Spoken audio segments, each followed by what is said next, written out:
Iran और Israel युद्ध की जो तपिश है वह अब दूर दूर के देशों में भी महसूस की जाने लगी है और दुनिया के सारे स्टॉक मार्केट, किसी भी देश का स्टॉक मार्केट उस देश की इकोनॉमी का नब्ज होता है और वो अभी से वो नब्ज तेज़ धड़कना चालू हो गई है और हर तरफ लगभग गिरावट है।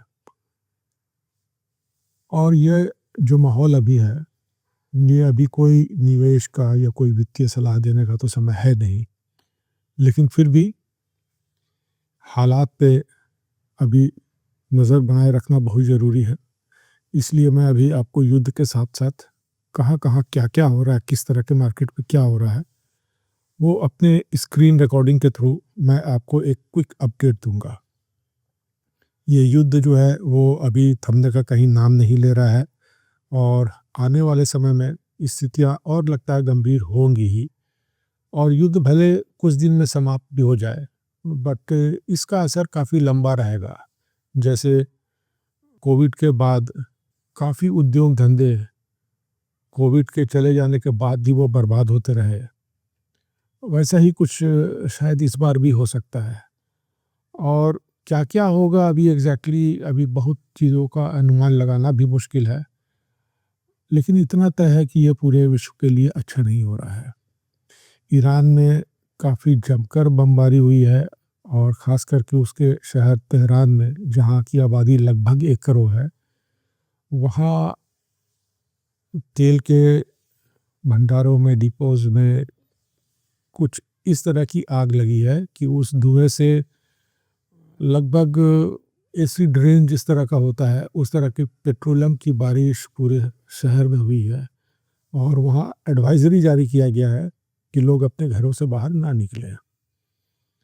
और ये बर्बादी सिर्फ़ एक शहर की नहीं है, ये बर्बादी ईरान जिस तरह की बर्बादी झेल रहा है, अब वह डेस्परेशन में आस-पास के मुल्कों में भी वही बर्बादी कराएगा।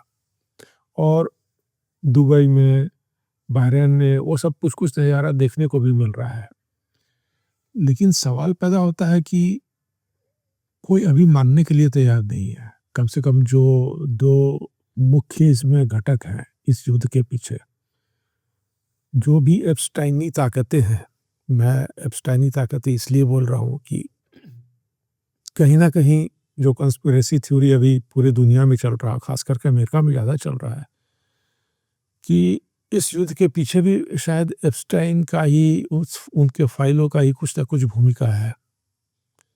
और जब तक दुनिया की ताकत, जो सबसे बड़ी ताकत है और उसको नचाने वाली भी जो ताकत है, वो एकजुट रहेंगी और ये उनकी बागडोर में उनके देशों की सत्ता रहेगी, पूरी दुनिया का पावर रहेगा, तो यहाँ यही होना है।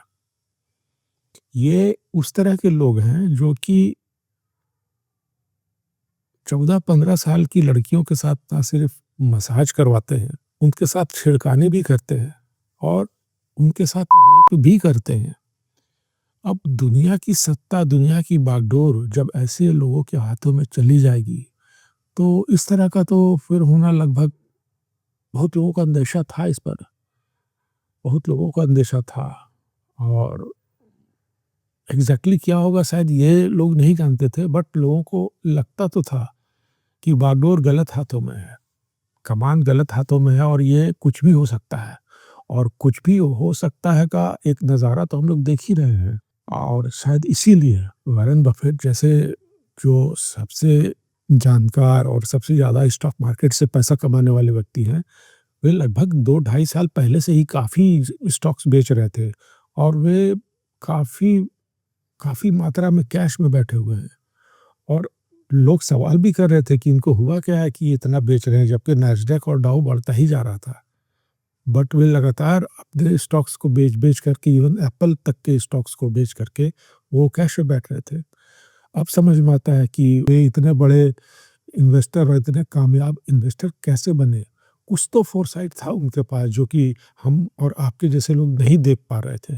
बट एनीवे, चलिए मैं अपनी स्क्रीन पे आज आपको क्या क्या घटना घटित हो रही है उसकी एक क्विक अपडेट देता हूँ। सबसे पहले मैं आपको स्क्रीन पे दिखा रहा हूँ, एक वेबसाइट है irancostticker.com। इसमें इस युद्ध में जो भी खर्च हो रहा है उसका एक आकलन किया गया है और इसके हिसाब से अभी तक लगभग 9,580 करोड़ डॉलर इस युद्ध में खर्च हो चुके हैं और ये पर सेकंड के हिसाब से खर्च को कैलकुलेट कर रहा है। बहुत ज़्यादा इसके डीप में मैं गया नहीं, but for sake of knowledge मैं इसे आपको दिखला रहा हूँ। और एक नज़ारा मैं आपको दिखला देता हूँ वर्ल्ड मॉनिटर ऐप का भी। इसमें आप देख सकते हैं ये जो बड़ा रेड क्षेत्र है ये तो पूरा ईरान है और यहाँ पर छोटा सा इजराइल है। आज इजराइल में भी बहुत जगह अटैक हो रहे हैं और इसको क्लिक करने से इजराइल के बहुत से जगहों का नाम सामने आ जाता है जहाँ जहाँ पर कि एयर स्ट्राइक तो नहीं, मिसाइल से अटैक हो रहे हैं। ये यूएस का जहाजी बेड़ा है, युद्धपोत, और ये बेड़ा जो होता है इसके साथ टोटल अभी 10 और युद्धपोत हैं छोटे छोटे। ये 2-3 दिन पहले तो ओमान के बिल्कुल नज़दीक आ गया था, बट 3 दिन पहले इस पर भी कुछ अटैक हुआ है और ये अब उस ओमान से काफ़ी पीछे हट गया है। और अब मैं आपको वर्ल्ड मार्केट को एक बार दिखा देता हूँ। आज सबसे ज़्यादा कराची का स्टॉक मार्केट गिरा हुआ है लगभग 7%, वियतनाम का वो लगभग 6.5%, कोस्पी ये कोरिया का एक्सचेंज है ये भी लगभग 6%, S&P ये विक्स है S&P 500 का ये भी 6% बढ़ा हुआ है। ये जापान का इंडेक्स है ये 5%, 5.25% गिरा हुआ है, क्योंकि जापान का काफ़ी बड़ा ऑयल का हिस्सा वो गल्फ ऑफ हॉर्मुज से ही आता है और उसके भी इंडस्ट्रीज़ को काफ़ी असर पड़ेगा अगर तेल की सप्लाई बाधित होती है तो। और ये फिलीपींस का है ये भी लगभग 5% डाउन है, न्यूजीलैंड का 3.5%। यानी कि जो भी देश जापान या उसके आसपास के दो देश हैं जिनका कि तेल का ज़्यादातर सप्लाई गल्फ ऑफ हॉर्मुज के पास से ही आता है, उन पर भारी असर पड़ रहा है। अब मैं आपको निफ्टी का चार्ट दिखला देता हूँ।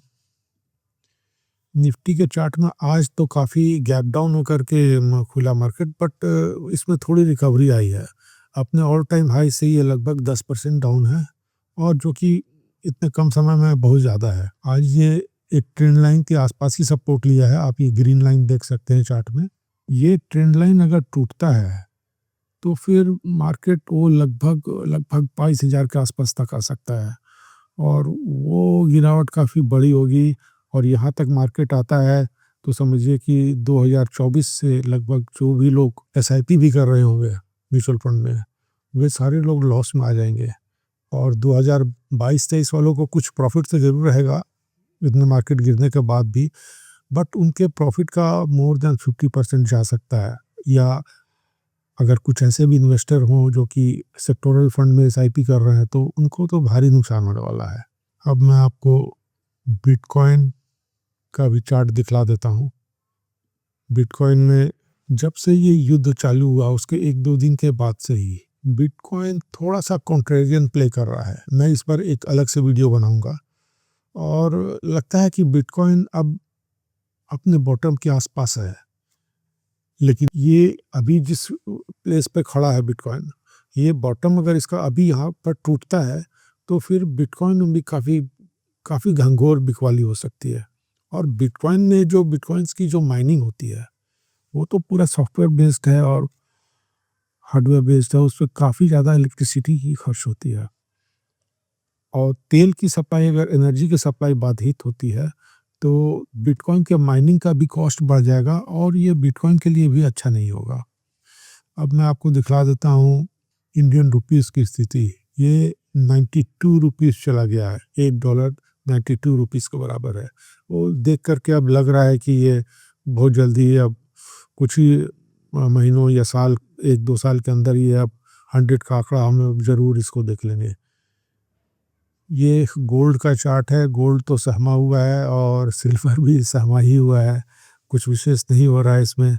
सब अभी जितने भी ट्रेडर हैं या जो भी शॉर्ट टर्म स्पेकुलेशन भी करते हैं, अभी सबका ध्यान नेचुरल गैस और ऑयल में है। एक बार क्रूड का भी चार्ट आपको दिखा देता हूँ। ये आप देख सकते हैं $120 तक चला गया था क्रूड का प्राइस, और वहाँ से करेक्ट हुआ है, और करेक्ट होकर के ये अभी 93 के आसपास आ गया है।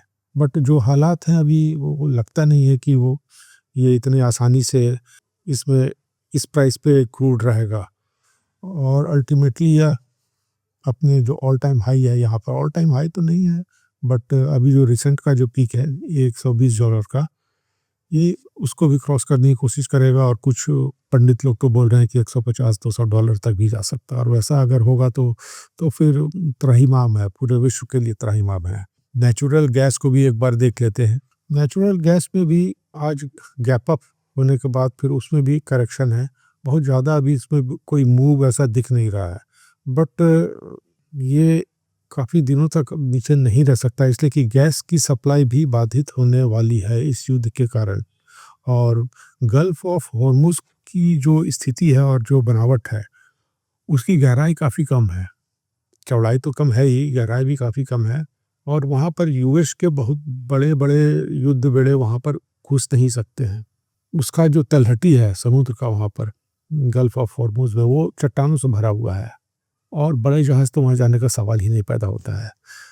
ईरान उस स्थिति को, भौगोलिक स्थिति को देखते हुए काफ़ी पहले से वहाँ तैयारी करके रखा हुआ था, और उसके पास छोटे-छोटे पनडुब्बियाँ हैं काफ़ी बड़ी मात्रा में, और वो पनडुब्बी वो ऐसे हैं, उनका साइज़ वो एक बस की आकार के हैं, उसमें 2-3 लोग ही बैठते हैं, और उनकी मारक क्षमता ठीक-ठाक रहती है।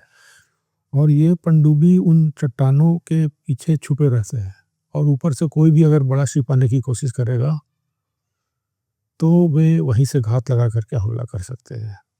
और इसलिए गल्फ ऑफ हॉर्मुज़ पे अभी ईरान को वहाँ पर पीछे हटाने वाला, उस स्ट्रेट को खोलने वाला अभी लग नहीं रहा है कि किसी के पास भी, गल्फ स्टेट जो भी हैं, अरब हो या दुबई हो, अभी किसी के पास इतना नेवल पावर नहीं है कि वो ईरान को इसमें सुपरसीड कर सके। और अमेरिका के पास जो युद्ध बेड़े हैं वो इतने बड़े-बड़े हैं कि वो उनका गल्फ ऑफ हॉर्मुज़ में घुस पाना ही संभव नहीं प्रतीत हो रहा है। तो ऑयल की और नेचुरल गैस की सप्लाई बाधित रहेगी आगे। ये युद्ध अगर आगे जारी रहता है तो काफ़ी गंभीर परिणाम हम लोगों को देखने के लिए मिल सकते हैं। तो इन सब बातों के साथ ही मैं जल्दी ही आऊँगा आपके साथ, एक बार बिटकॉइन का भी एक डिटेल एनालिसिस करूँगा, और गोल्ड और सिल्वर का भी करूँगा। मेरे चैनल में आप लोग बने रहिए, आप लोग सब स्वस्थ रहिए, और मैं मंगल कामना करता हूँ कि हमारे देश में इस युद्ध का कम से कम असर हो, और ज़्यादा लंबे समय तक इसका कोई असर ना हो।